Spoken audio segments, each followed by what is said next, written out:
Hi there, welcome to this first tutorial for the TE or Tonal Energy Tuner. The Tonal Energy Tuner is a very powerful application for iOS or Android devices. I'm currently using an iPad Pro to display this. And I use it all the time when I'm practicing. I also recommend it to all my students. But with the power that it has comes some complexity, and so some people find it a little overwhelming. So my hope with these tutorials is to sort of break down each window that the tuner allows us to view and use it to the best of its ability without getting too deep into how it operates.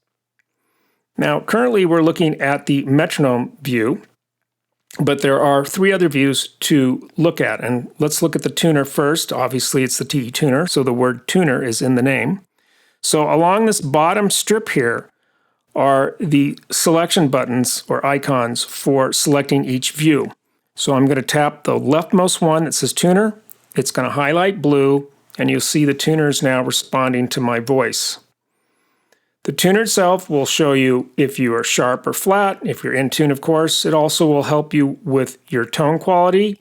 It'll show you the pitch you're playing and the relative sense you might be above or below that, or if you're lucky, right on. To the right of that, the icon is for sound. If I select that, this allows me to set up drones, for example, that I can play against, and so I can match tuning by using my ears rather than just my eyes. However, it does give you a different tuner on the top here, so you can see that. To the right of the sound page is the analysis page. The analysis page is extremely powerful. As you can see, it presents a scrolling display of waveforms of what it's picking up from the microphone. In this case, it's my voice, but if you're playing an instrument or you're singing into it, it's going to show you that. You can also configure it to show you some tuning in the waveform. I have that turned off right now. You can make this display freeze. You can record to this window and have it play back. You can have multiple recordings in the device that you can select from. It's very powerful. I use it all the time, but it may be one of the most complex windows. We've already looked at the metronome. Here we are again. And if we go one more to the right in this list of icons on the bottom, we get a pop-up preference selection here. And you can change some of the preferences here. I'm not going to get into this. When you download the application, it's going to be pretty much set up for initial use. And unless you want to get in deep and start to tweak this, I don't recommend you really get into this too much. So let's cover the metronome in this video. So first off, this metronome shows you visually and auditorily what it's doing to count the beats. And as we go from left to right on the top strip here, we see that the beat that I've set up currently is a quarter note. The meter or time signature is 4/4. And the subdivision of the beat is just the beat itself. Now I can change the meter or time signature by tapping on it and selecting from any of these time signatures that are here. So let's say I go to 3/4. Once I tap on that, it will switch to 3/4 and we'll close out the window. Let's go back to 4/4. Now, next to that is the subdivision. As I said, currently it's not displaying a sound for subdivision, but we can make it do that from this selection here. So if I want to hear the eighth notes, I can do that. Here, once I make the selection, I still have to tap it to close it. Let's go back to no subdivisions for now. Now, below that are the beat tiles. And these are blocks that will show you what beat you're currently in and what beat you're hearing. So it's a visual display as well. And the color of the tile corresponds to what it is doing at any one time. Purple means an accent. Blue means normal, and if there's no color, that means that that beat is actually turned off. And it's very easy to select one of these and make it be what you want it to be. So for example, the first beat, which is accented, if I tap on that tile once, it will turn it off. If I tap on it again, it will make it a normal beat. If I tap on it again, it'll go to accented. So it cycles through these three options: accented, off, and normal. And this is good, for example, if I want to make beat 3 accented, it's very easy. I just tap the tile and it'll make it accented. Turn it off for a second here. Now below that, we have presets, and T-tuner will ship with some. These are the ones that I've set up for myself. I find that I use these the most. So for example, instead of going through the meter and picking 3/4 here, I can just tap 3/4 or 6/8 or 4/4 where I was. And the presets can be set up and edited from this grid over here below them on the left. So I can edit the current group, I can edit the current preset, I can add a new preset. You can change how they look. I don't want to get too deep into that. It's a little complex and you don't really need it per se. If you wanted to cycle through your presets, I don't know why you would, but you might, you can get it to do that. So this will go from one to the next, and if I hit the loop button, it will loop through them. Again, I don't usually use that. Over here where we see this little figure here, this is the Metronome Assistant. Again, I don't usually use that. And then over here is the count in. We'll talk about this when we start to play it. Below that, we have the functions for controlling the metronome. Tap tempo, if you tap on this repeatedly, the tuner will try to figure out what your average tempo is and set the speed of the metronome to that tempo. Next to it, we have the display of what tempo it's currently going to play at. In this case, I have it at 60. The plus will increase that by 1 beat per minute. The minus will go by 1 less. Let's say I wanted to go from 60 to something that's far away, like 90, and I don't want to take the time to do it. I will tap on the 60, or whatever metronome setting is up. I get a 10 keypad.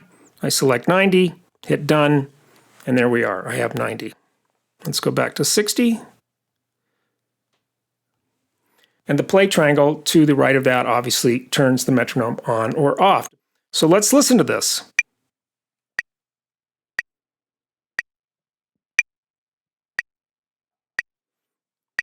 And if I want to stop it, I hit the stop button. Now let's say I want to put an accent on the third beat. I'm going to tap on beat 3 and make that purple.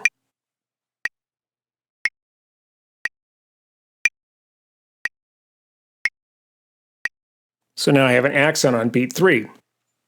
This is very powerful if you are working in something you really want to hear those bigger beats. Or let's say you want to go the other direction, you want to drop a beat just to sort of get really more comfortable with the meter.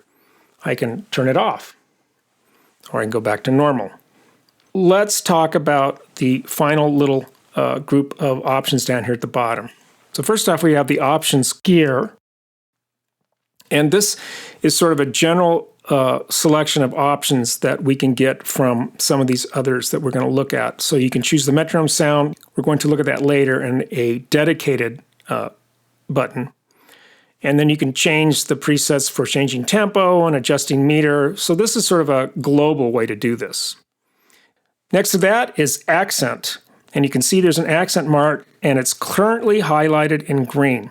If I were to tap on that, it'll turn it to white. And no matter what color the tile is, whether it's accented or not, it will not play the accent. Even though the one is purple, it's not going to play an accented sound on that click.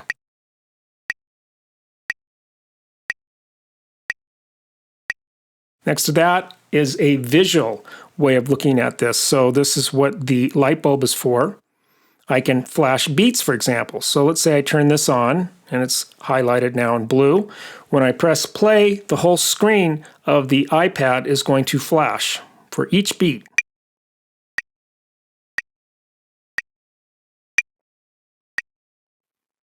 Now, personally, I don't see why I would use that unless I want to induce a seizure in myself, but they obviously feel that's a handy function, so they put that there. Let's turn that off. And then in the bottom here, we have show current beat. Right now it's highlighted, and you notice that as it went from one beat to another, it highlighted the beat. Let me show that again for you. And it's doing that by turning the tile green. If for some reason I find that distracting, I can turn that off by disenabling it.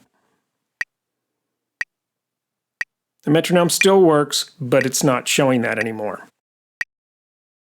I find this really good when I'm in a situation where it's low lighting, or I've got the metronome on my music stand and it's kind of pulling my eye away from the music. I'll turn it off.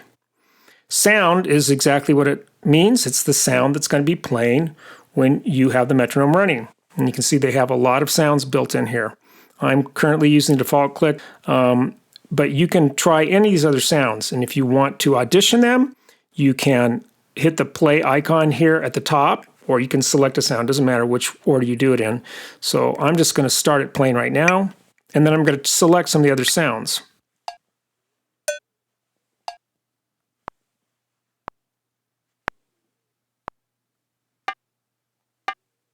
I like this drum down here.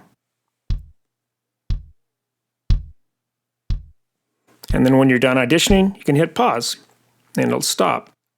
I could go back to the default click. Now I can either hit done here in blue at the top, or I can click on the sound icon here and turn that off. And the last thing we have here is volume. In volume, if I push and hold on the volume, I can use my finger to slide up and down and adjust the volume output of the click itself.